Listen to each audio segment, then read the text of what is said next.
법률 이슈를 탈탈탈 털어보는 변호사들의 조찬 파티. 오늘 품격 있는 주인공 두 분 모셨습니다. 정태현 변호사님 나오셨고요. 안녕하세요. 네, 안녕하십니까. 정태현 변호사입니다. 네, 그리고 구정모 변호사님 함께하겠습니다. 안녕하세요. 네, 안녕하세요. 구정모 변호사입니다. 네, 오늘 갈 길이 바쁜 관계로 빨리 시작하겠습니다. 변호사들의 조찬 파티 오늘 주제 만나겠습니다.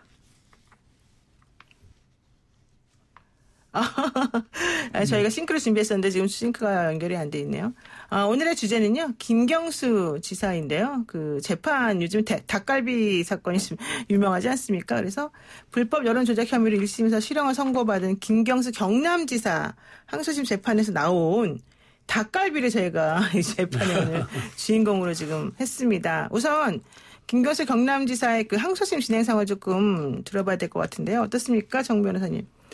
예, 지금 뭐 여러분들 잘 아시다시피 이제 드루킹 일당하고 댓글 조작 공모했다는 혐의로 이제 김경수 지사가 이제 재판을 받고 있는데요. 네. 이제 이게 말하자면 그겁니다. 소위 우리 알리바이라 얘기하지 않습니까? 그게 이제 문제가 된 건데 네. 문제는 뭐냐? 2016년 11월 9일 오후 8시 7분 15초부터 8시 23분 53초 사이 약 16분 동안에 김경수 지사가 무엇을 했느냐. 그게 이제 쟁점입니다. 어디에서 무엇을 했느냐. 그렇습니다. 네. 근데 특검 지금 뭐라 하는가 하면 그때 그 드루킹의 대표인 그 김동원 씨 있죠. 김동원 네. 씨로부터 이 소위 그 댓글 조작하는 그런 킹크랩의 시연 어떻게 하는지를 휴대폰으로 보여줬다. 그래서 그 산채라고 하는 그렇습니다. 사무실에서. 예, 파주에 있는 산채에서 보여줬더니 김경수 지사가 열심히 보고 있더라. 그것이 이제 특검 측 주장이고 김경수 지사 측 주장은 아니 그 시간에 닭갈비를 시켜다 같이 1시간 동안 먹었고 나머지 1시간 동안에는 뭐 경제 민주화라든지 또는 지금 문재인 당시 후보의 뭐 운명이나 사주에 관한 그런 얘기를 1시간 동안 들었기 때문에 그렇게 단둘이서 본 적이 없다. 이렇게 서로 치열하게 다투거든요. 네. 그래서 그럼 과연 닭갈비를 언제 어디서 누가 먹었느냐. 이게 이제 쟁점이 된 거죠. 그러니까 닭갈비를 2016년 11월 9일 8시 7분경이요. 7분경에 산채에서 먹었느냐, 닭갈비 집에서 먹었느냐. 사실 이게 문제가 되는 건데 지금 특검 측 주장은 닭갈비집에서 뭐 먹었든 말든 간에 어쨌든 그 시간에 김경수 지사는 산채에서 킹크랩 시연을 보고 있었고 고개를 끄덕이는 방법으로 드루킹의 댓글 조작을 지시하거나 뭐 허용했다 뭐 이런 얘기였고요. 그다음에 김경수 지사 측에서는 그런 사실 전혀 없고 내가 산채에 간 것은 맞지만 킹크랩 시연을 볼 수 있는 시간의 여유가 없었다. 지금 이 얘기입니다. 자, 그런데요. 왜 갑자기 닭갈비 식당이 재판 쟁점으로 떠올랐는지 이제 좀 전에 설명해 주셨습니다만은 이게 그 재판에서 닭갈비집 사장님의 진술이 증언이 특검 수사 내용하고 좀 달라졌다는 점이 좀 가장 문제 아니었습니까? 네, 맞습니다. 네. 그러니까 사장님이 당일 이제 발행한 영수증이 법정에서 같이 공개됐어요. 네. 증언하실 때. 근데 영수증 내용을 보면은 알려져 있는 것처럼 정통 닭갈비 15인분에 대해서 25번 테이블로 발행된 영수증이었습니다. 네. 근데 닭갈비 사장님이 특검의 수사를 뒤집는 증언하신 내용이 뭐냐면 일단 저희 테이블은 2번부터 19번까지 춘천 정통 닭갈비로 사용하고 있습니다. 그러시면서 네. 25번은 그러니까 가상의 테이블이라는 얘기죠. 자, 그럼 25번이라는 테이블이 왜 가상의 테이블이냐? 보통 이 가게에서는 손님이 계산을 안 하고 가시거나 아니면 뭐 포장을 할 때 이때 쓰는 번호가 바로 25번이라는 겁니다. 그래서 이런 부분하고 또 하나는 저희 가게는 정통 닭갈비 15인분만 먹고 갈 수가 없습니다. 이렇게 증언하셨어요. 네, 무슨 왜요? 얘기냐면 네. 코스로 먹어야 더 싸다는 겁니다. 이 정도 인원이면. 네. 예. 그리고 보통 이 정도 인원이 또 와서 먹을 때는 공깃밥을 안 먹고 닭갈비만 먹고 가는 경우는 거의 없다. 네. 그리고 시간에 또 보면 결제 시간이 5시 50분으로 영수증이 되어 있습니다. 근데 이렇게 하려면 만약 정말 와서 먹고 갔다면 최소한 5시 정도에는 다 왔었어야 되고 그러려고 한다면 이 정도 인원은 이미 예약을 했었어야만 하는 경우인데 그렇지 않았다는 거죠. 그래서 결국 25번은 포장일 수밖에 없다. 이런 그러니까 얘기입니다. 이 영수증에 써있는 25번 테이블 그리고 15만 원 결제 이제 이것을 가지고 특검 측에서는 25번 테이블에서 네. 15만 원어치를 먹은 거다 이렇게 네. 얘기를 했는데 네. 그 식당에서 맞습니다. 그랬는데 김경수 지사 측에서는 아니다 이거는 15만 원어치를 사가지고 왔다는 증거다 이렇게 얘기를 했고 이 닭갈비집 사장님은 우리 식당에는 25번 테이블이 아예 없다 25번 테이블에 써 있는 것은 포장을 했다라고 하는 증거다. 지금 이런 얘기가. 그러니까 특검 측은 네. 거기서 먹고 갔다. 그렇죠. 예? 그 직원들이 먹었다 이런 얘기고, 네. 그죠? 근데 이 김경수 측은 그걸 배달받아서 자기도 같이 먹었다. 그러니까 1시간 동안은 닭갈비 먹고 1시간 동안 브리핑을 들었으니 언제 내가 시연을 봤다는 얘기냐? 난 시연 본 적 없다. 뭐 이런 이야기, 그죠? 네. 그러니까 사실은 조금 이게 애매할 수도 있는 게 그 영수증에 써 있는 게 예를 들면 김경수가 와서 먹었다 이렇게 써 있는 게 아니잖아요. 영수증에. 맞습니다. 그러니까 그런 영수증이 있다 하더라도 사실 뭐 김경수 지사가 아니라 다른 사람들이 와서 먹은 걸 그냥 대신 내는 거일 수도 있는 거 아니에요? 뭐 그럴 수도 있죠. 그래서 이제 특검 측은 뭐 증거 조작을 한 거 아니냐 뭐 이런 이야기도 하는데 사실 이게 뭐 우선 그날 닭갈비를 먹었는지 아니면 고기를 먹었는지 그것도 자꾸 1심, 2심 또 왔다 많이 갔다 달라요. 하고 그래요. 네. 왜 그런가 하면 이날이 무슨 우리 국경일도 아니고 몇 년 전에 일을 생각해 되는 거 아닙니까? 그리고 그 김경수 지사가 처음 온 것도 아니고 두 번 왔었대요. 그러면 이게 혼동이 될 수도 있거든요. 김경수 지사 처음에는 또 예전에 진술할 때 뭐 안 먹었다 또 고기 구워 먹다 이렇게 얘기도 하고 그랬거든요. 네. 그러니까 사실은 이게 이제 이제 바이든이 그렇습니다. 딱 사진을 찍었던 게 쫙 나오는 게 아니거든요. 그래서 여러 증언이나 증거나 이런 걸 갖고 말하자면 모자이크를 이렇게 한번 해보는 거예요. 그러면 진실과 비슷하게 나오는데 엉뚱하게 나오는 경우도 가끔은 있기는 있죠. 근데 이게 자꾸 세월이 흘러가니까 그날 닭갈비를 먹었는지 고기를 먹었는지 안 먹었는지 당사자들도 좀 혼동이 될 수밖에 없고 닭갈비집 사장님도 그 영수증을 보면 이거는 여기서 먹은 게 아니라 포장해 간 거다 이렇게 얘기를 하는데 이 닭갈비집 보면은 이게 둘로 쪼개져 갖고 이제 사장님이 말씀하시는 정통 닭갈비는 철판 닭갈비를 얘기하는데 근데 그 옆에 또 칸막이 뒤에 있는 그 사장이 같이 하시는 분은 숯불 닭갈비래요. 근데 거기 또 테이블이 또 25분 번호가 또 있어요. 아, 그래요? 있어요? 그렇습니다. 그러니까 철판 닭갈비 쪽에는 테이블 번호가 19번까지 있고 그다음에 숯불 닭갈비는 25번도 있는 거예요. 그러니까 이게 전화만 해가지고 굉장히 혼동을 일으킬 가능성이 높아요. 그래서 특검 수사 보고서에는 이건 포장이 아니다. 이게 여기서 먹고 아마 대표 테이블 번호 25번으로 쓴 것 같다. 이렇게 이제 수사 보고서를 적었거든요. 그랬더니 김경수 씨 측은 이거는 증거 조작이다 이렇게 얘기를 하는데 이게 전화로 한 거란 말이에요. 그러면 이게 보면 이게 전화로 얘기해서 물어본다 그러면 거기 뭐 정통 닭갈비 맞죠? 네, 맞습니다. 거기 뭐 이날 이렇게 15만 원에 돼 있고 테이블 25라고 돼 있는데 뭐 이런 사실이 있나요? 그러면 이 사장님이 생각하는 정통 닭갈비는 철판 닭갈비입니다. 근데 저도 이렇게 여기저기 물어보고 인터넷 찾아봤는데 뭐 정통 닭갈비가 반드시 철판 닭갈비는 아니더라고요. 그러니까 정통 숯불 닭갈비 이렇게 써놓은 데도 있고 정통 철판 닭갈비 이렇게 써놓은 데도 있고 그래요. 그래서 아마 그 수사 보고서에 있는 그 수사관 이게 아마 이거 변호사인지 아니면 검찰 파견 나온 수사관인지 모르겠지만 통화하면서 서로 간에 혼동이 있었던 게 아닌가 싶고요. 네. 어찌됐든지 간에 이 닭갈비를 포장해서 배달해서 먹었다는 건 김경수 지사 측에는 좀 유리한 거죠. 네. 근데 또 한편 그날 또 다른 그 증인들은 김경수 지사는 거기 같이 먹지는 않았다. 이런 얘기가 나와요. 그건 또 불리한 거고 그렇습니다. 뭐 그렇게 또 안 먹었다고 얘기한 사람은 또 1심에서는 또 다른 얘기했기 그렇습니다. 때문에 그 사람의 말을 그대로 믿을 수는 없고요.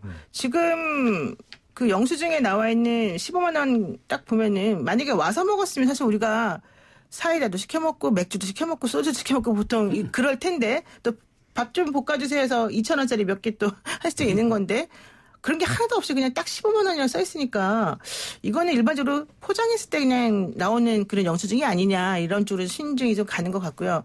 지금 정 변호사님이 이제 점프해가지고 갑자기 얘기를 한 부분은 특검 수사관이 수사 보고서를 작성한 내용하고 이날 그 닭갈비집 사장이 증인으로 나와서 얘기한 게 좀 달랐기 때문에 지금 말씀하시는 겁니다.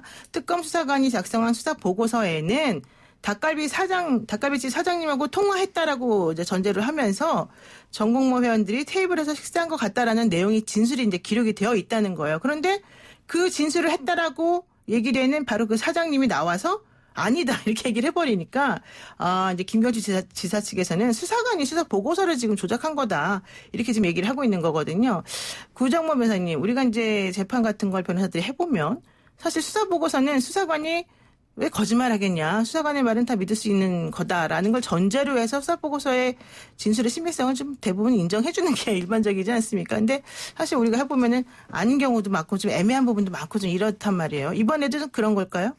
제 생각에도 말씀하신 것처럼 뭐 수사보고서 자체가 쓰여지는 특성이라고 하는 게 어떻게 보면 이제 어떤 정식으로 조사를 한 내용이 아니거나, 그러니까 수사관이 조사한 내용을 보고한 것이거나, 특히 이제 제3자와의 통화 같은 경우에는 정말 제3자 어떻게 통화했는지 확인할 길이 없기 때문에 네. 뭐 허위로 반드시 적어야 할 어떤 고의라든가 그런 것이 있지는 않았을 수는 있겠으나 이 내용이 사실 정확하지 않을 수 있다라는 것은 좀 분명한 것 같습니다. 특히 이제 사건마다 다르겠습니다만 또한 같은 사건 같은 경우에는 사실 수사관 일단 좀 듣고 싶은 얘기를 들어서 네. 그걸 그대로 적는 경우가 있기 때문에 피의자나 피고인이 보기엔 다소 악의적으로 보일 수 있는 내용도 충분히 있을 수 있고, 저는 사실 이제 관련해서 이런 부분이 좀 더 짚어볼 문제는 있는 것 같습니다. 그러니까 사실은 이게 어느 게 진실인지는 알 수 없습니다만 문제는 이렇게 검찰이나 수사기관이 증거를 계속 좀 건드릴 수 있다거나 혹은 원하는 대로 작성할 수 있다는 의심이 되는 상황들이 지금 계속 꾸준히 사건들이 발생하고 그렇죠. 있기 때문인 것 같고요. 네. 최근에도 이제 그 유성 사건이라고 또 있지 않았습니까? 이제 네. 뭐 최근에 검찰, 늦게 밝혀진 간첩 사건 내용이죠. 서울시 공무원 간첩 조작 사건인데 이 사건에서도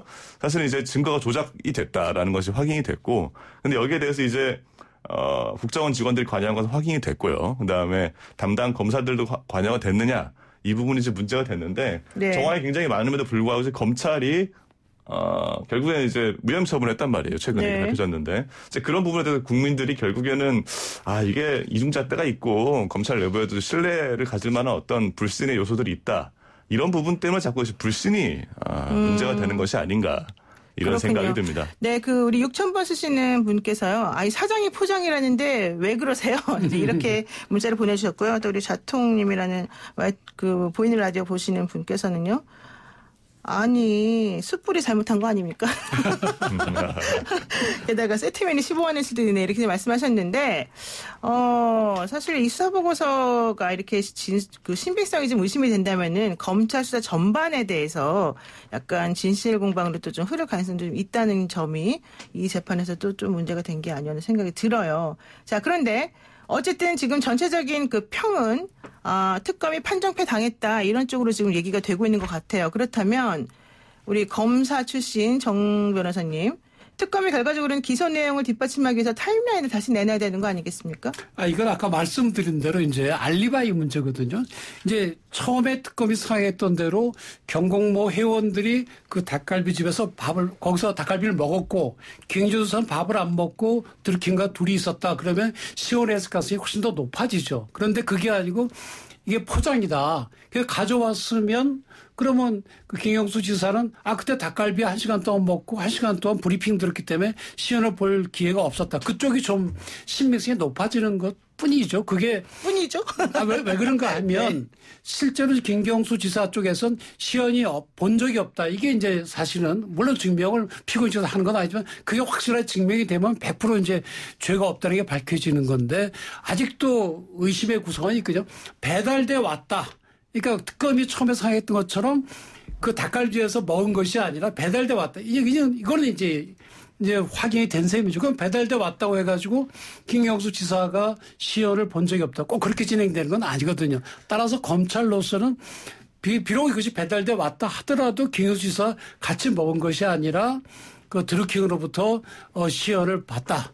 이걸 이제 입증을 해야 되는데 지금 항소심에서 새로운 증거가 또 나올 수 있을지는 그건 잘 모르겠고요. 네. 어쨌든 간에 그동안에 나온 이 참고 증인들이나 본인들의 진술의 신빙성을 좀 더 합리적으로 분석해서 주장하는 그런 걸 해야 될 걸로 보입니다. 왜 그런가 하면 김경수 지사도 그렇고 경공모 회원들도 그렇고 먹었는지 닭갈비를 먹었는지 고기를 먹었는지 안 먹었는지 이게 진술이 자꾸 왔다 갔다 네. 그래요.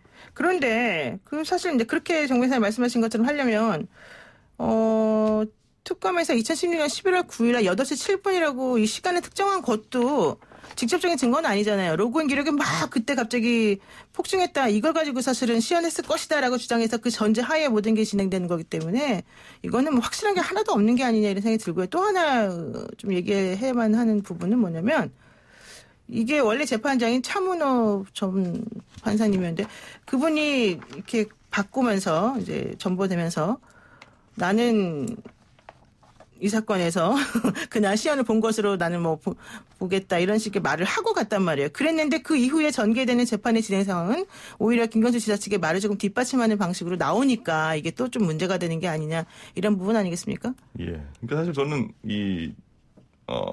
타임라인이라고 보통 얘기를 하는데 네. 타임라인이 중요한 이유는 형사 이 소송의 대원칙이 있지 않습니까? 결국 이제 여러 가지 증거들이 있을 수 있고 상호 뭐 배치되는 증거들이 있을 수 있는데 결국 입증 책임이라고 하는 게 이제 검찰에 있는 것이고 그렇죠. 확실한 증거가 없다라고 하면 결국 이제 피고인의 이익으로 갈 수밖에 없는 것이거든요. 그래서 그렇기 때문에 타임라인이 중요하고 반드시 이때 이 시간에 이런 사건이 있었을 것이다라고 확실하게 합리적 의심 없이 단정할 수 있는 상황이 아니라면 이제 무죄를 보아야 한다라는 것 때문에 저는 이게 중요한 부분이라고 생각이 듭니다. 네, 그렇군요. 자, 그런데 뭐 사실 이 재판은 김경수 지사 재판은 하도 말들이 바뀌고 증언들이 하도 왔다 갔다 해서 사실은 누구 말을 믿어야 되는지 저도 좀 헷갈리고 잘 모르는 부분이 많습니다. 자, 그런데 한명수 전 총리 사건도 그렇고 김경수 지사 특검 수사도 그렇고 검찰 수사 문제점들이 지금 계속해서 얘기가 되고 있는 부분에 대해서 좀 한번 우리가 짚고 넘어가야 되지 않나 생각이 드는데요. 정 변호사님, 이런 식의 의문이 자꾸 제기되는 거는 검찰 때리기입니까? 아니죠. 그건 당연히 정상적으로 지적이 돼야죠. 지금 구 변호사님 말씀하신 대로 검찰은 이 사람이 죄를 범했다는 것을 판사가 볼 때 합리적인 의심이 없이 확신이 들도록 해야 되거든요. 그래야 네. 애꿎게 죄가 없는 사람이 처벌받는 걸 막지 않습니까? 그런 점에서 검찰의 수사에 관해서는 피고인이나 변호인 측에서 적극적으로 그 문제점을 지적을 해야만 억울한 피해자를 막을 수가 있는 겁니다. 그래서 그것이 뭐 한명숙 사건이건 누구 사건이건 간에 그것이 이제 그 변호사들이 해야 될 일이죠. 또 검사도 그렇습니다. 검사도 사람을 처벌하는 게 능사가 아니거든요. 공익의 대표자이기 때문에 열심히 조사해서 이 사람이 죄를 범했다고 생각해서 재판에 넘겼는데 계속 재판 과정에 보니까 죄가 없다. 그럼 네. 공소를 취소하는 게 맞죠. 그래서 과연 무엇이 진실인지는 검찰 측과 변호인 측이 치열하게 그 공방을 벌려야 되고 판사도 제3자의 입장에서 공정의 판단을 해야 되는 거죠. 네. 그래서 이건 뭐 당연한 거죠. 네. 그런데 어떻게 보세요, 우리 구 변호사님은? 예, 그러니까 제가 아까 잠깐 언급했던 이제 사건, 유성 사건에서 말씀드렸던 것처럼 사실 이 사건이 7, 80년대 권위주의 정권 하에서 있었던 사건이 아닙니다. 네. 몇 년 전 있었던 일이거든요. 그래서 중국 정부의 공식 문서의 공문서를 사실은 이제 수사기관이 위조를 했다라는 게 네, 유호성 간첩 조작 사건 말씀하시는 맞습니다. 거죠? 예, 네. 밝혀졌다라는 건 사실 좀 충격적인 일일 수 있고요. 사실 수사 권한이라는 게 정말 실로 막강한 권한입니다. 그러니까 공적인 공간은 물론이고 지극히 내밀한 어떤 사적 공간에 대해서도 압수수색을 해서 샅샅이 들여다볼 수 있고 이런 이제 막강한 권한을 준 이유는 그만큼 이제 과학 수사를 해서 엄격하게 증거를 가지고 증명을 해보라. 이런 취지거든요. 네. 옛날처럼 그냥 사람 불러다가 뭐 괴롭혀가지고 진술만 받아내면 전부가 아니라는 것이고. 네. 저는 그런 의미에서라도 검찰이 뭐 이번 사건이 됐든 아니면 뭐 앞서 언급된 사건들이 되었든 간에 다시 한번 좀 정비를 하고 할 계기가 돼야 된다. 그런 생각이 됩니다. 네, 사실 우리가 여기서 얘기한다고 뭐 결론이 나는 건 아니지만 어쨌든 중요한 거는 진실을 왜곡하면 안 되고 조작하면 안 된다 이런 거인 것 같습니다. 자, 오늘의 그 문자와 이런 그 메시지를 보내주신 분들의 대다수 의견이 뭔지 아십니까? 오늘 저녁 메뉴는 닭갈비입니다. 이런 의견 보내신 분 많네요. 예. 자, 오늘 말씀 여기까지 듣도록 하겠습니다. 고맙습니다. 좋습니다. 네, 고맙습니다. 지금까지 정태현 변호사, 구정문 변호사였습니다.